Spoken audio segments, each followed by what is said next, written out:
abrir Israel para os palestinos. É uma oposição total ao regime israelita.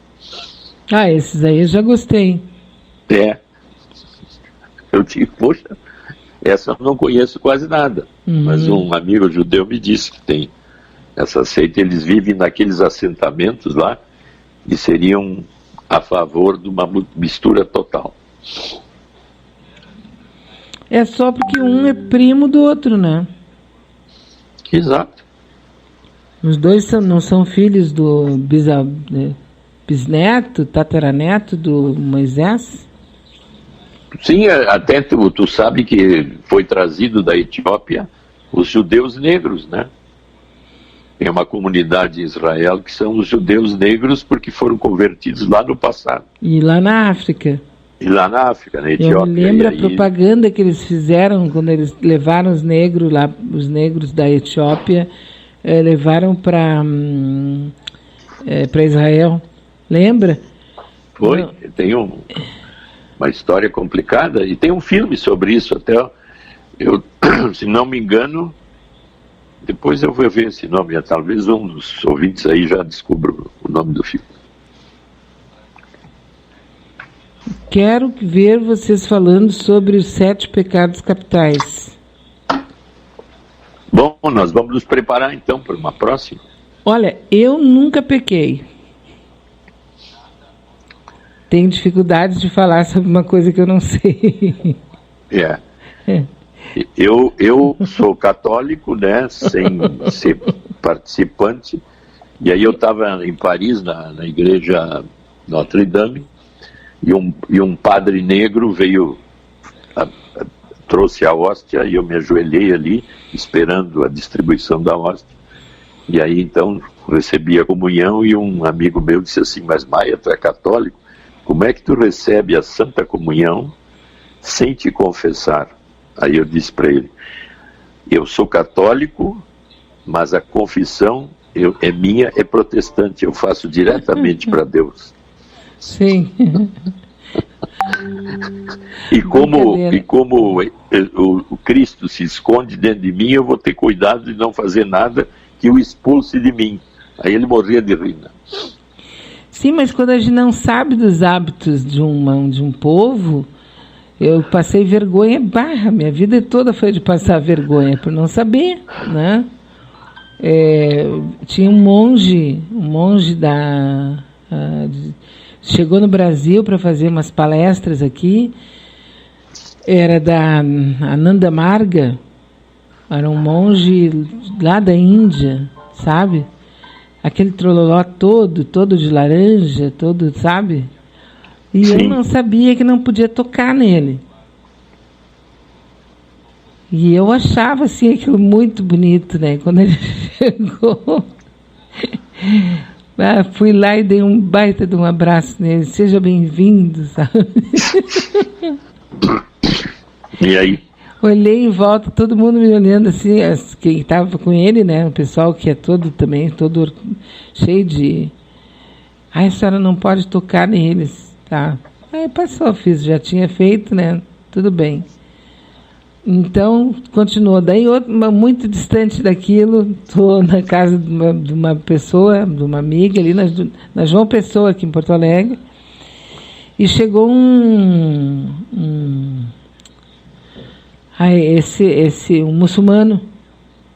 E muçulmano também não toca em mulher assim, sabe? E não pode apertar a mão, não pode... Uma série de coisas, assim, são uns babaca, né? Sim. E eu vi, eu estava na fase da boa vizinhança, eu queria abraçar todo mundo, seja bem-vindo, aquela coisa toda. Eu peguei aquele muçulmano. O cara deu um pulo, doutor Maia, foi parar assim meio metro para trás. Se tivesse piscado, ele ia morrer, né?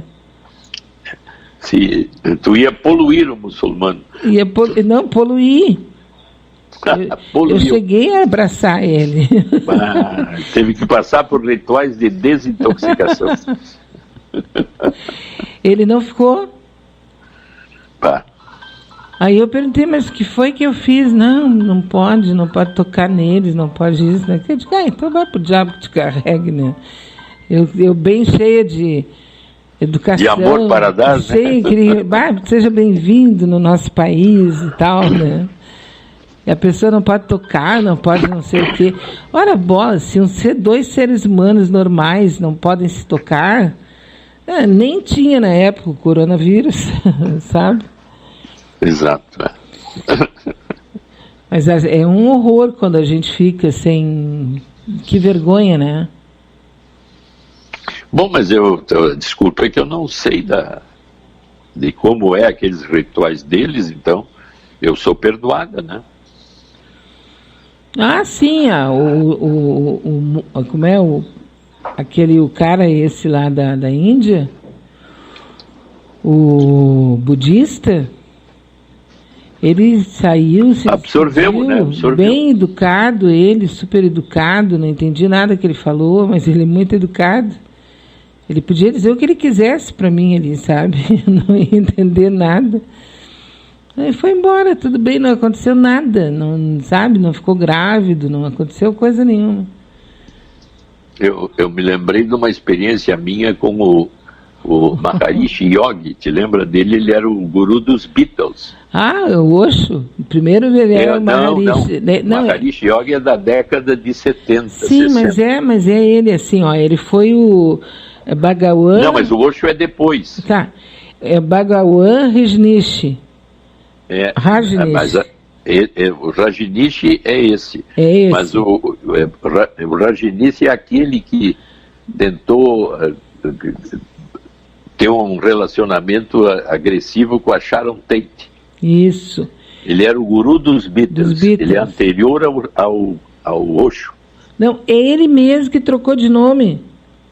Tu está dizendo que era ele? O Osho, quando eu descobri, eu levei um susto, porque eu era fã do... Pois eu não tinha ideia, porque na época ele era considerado o guru dos Beatles. Eu não tinha essa ligação dele ser o Osho. Então, eu já falei aqui mais uma vez, eu acho. O primeiro livro que eu li fora da Bíblia foi um livro dele, do Rajneesh, chamado Nem Água Nem Lua. Sim. Muito assim, eu fiquei encantada, porque eu só li a Bíblia, que eu acho um livro fabuloso, né? E só que a gente não podia ler outros livros, a não ser os livros da própria congregação. E não podia, Deus o livre, porque era pecado, porque não podia e tal. E quando eu saí, eu fui procurando, fui atrás, queria saber mais sobre tudo. E até hoje não aprendi nada, mas eu li Nem Água Nem Lua do Rajneesh. Tem um documentário, né, sobre o Osho, né, de vários capítulos, é uma minissériezinha dele nos Estados Unidos, as problemáticas todas que houve, né? Isso. Até aquela secretária maravilhosa dele fugiu para a Alemanha com 50 milhões de dólares. Sim, mas ele gastava fortunas, né? Ele andava só em Mercedes, né? Só. Ele dentro da comunidade. Ele ganhava dinheiro no mundo inteiro, né? No mundo inteiro, E depois se dissolveu a sociedade e até hoje existe.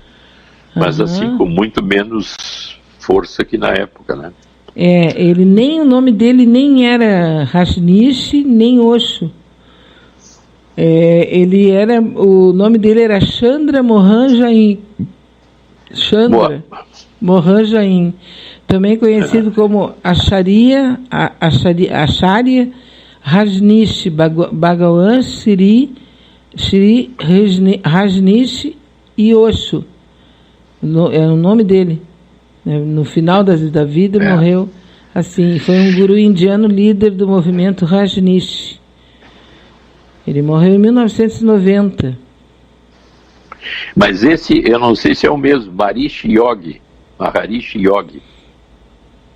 que era um dos Beatles, que os Beatles passaram 3 meses com ele na Índia, tentando descobrir o espiritual, o transcendente.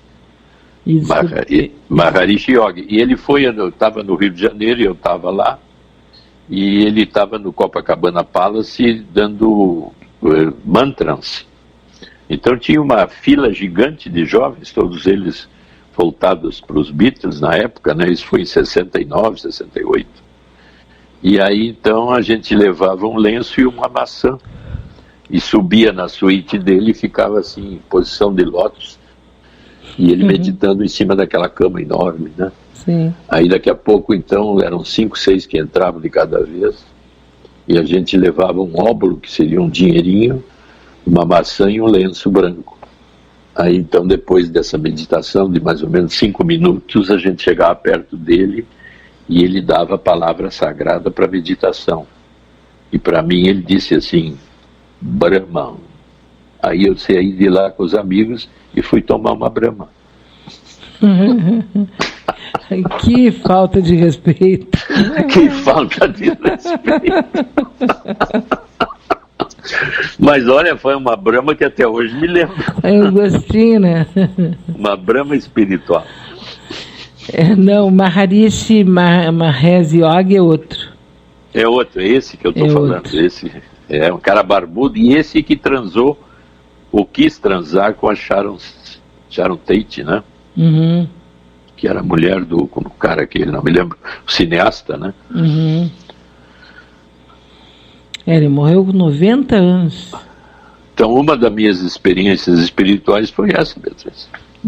Mas chegou a tocar no Maharishi? Sim, a gente chega, não, tocar não me lembro, mas eu fiquei com um lenço branco e trouxe para casa. E como minha mãe era muito mística, ela levou para um sensível, e aí ele diz assim: olha, esse rapaz, eu acho muito, muito velhinho, vai descobrir alguma coisa, ele tem um dom. Até hoje estou esperando.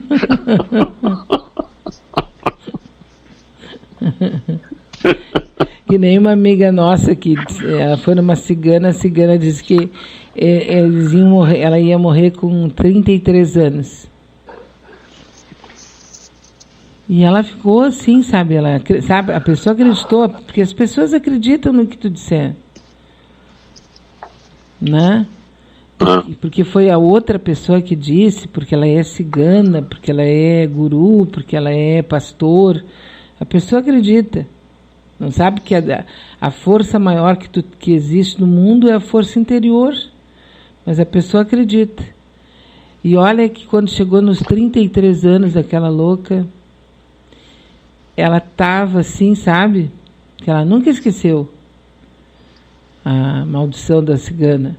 E a gente fazia, vamos fazer agora uma coisa de guru em cima dela e tal, para ela não morrer. E passou 30, hoje ela está ali com 60 e tantos anos, não morreu. Tu viu? Que vaticínio terrível esse, vais morrer com 33 anos. Agora, tu vê, é uma sacanagem isso, não é? Aí eu acho que... Se é uma pessoa mais sensível, chega com 30 anos, se mata, com medo de morrer. Ela não pagou o preço que a cigana pediu, acho. Não, ela pagou tudo certinho. Poxa vida. É que ela queria mostrar poder e como ia passar muitos anos, ela na época devia estar com uns 17, 18 anos, a cigana nem ia estar mais por ali, mais perto, né? Não, talvez uma das coisas que se diz ligadas a vaticínios de morte é a morte mística, ou a morte que tu muda completamente e altera completamente a vida sem a morte física. Não sei se não foi por aí, né? Tá aí uma coisa que eu acho que está acontecendo com a questão do coronavírus. Nós estamos com essa coisa da morte, um medo, como disse o senhor desse diretor, desse médico do hospital. Esse clínico que tem acesso lá à intimidade. As pessoas vão lá, eu acordei e tossi. Uma coisa super normal, mas a pessoa já vai no médico porque nós estamos com medo de morrer. Não, e qualquer tosse ou dor de garganta e um pouquinho de febre seria uma gripe comum, até um resfriado. Mas hoje todos têm nome de corona, né? Sim, o pessoal descobriu, agora todo mundo descobriu que os vírus têm nome. Eu acho que eu estava ali falando do filme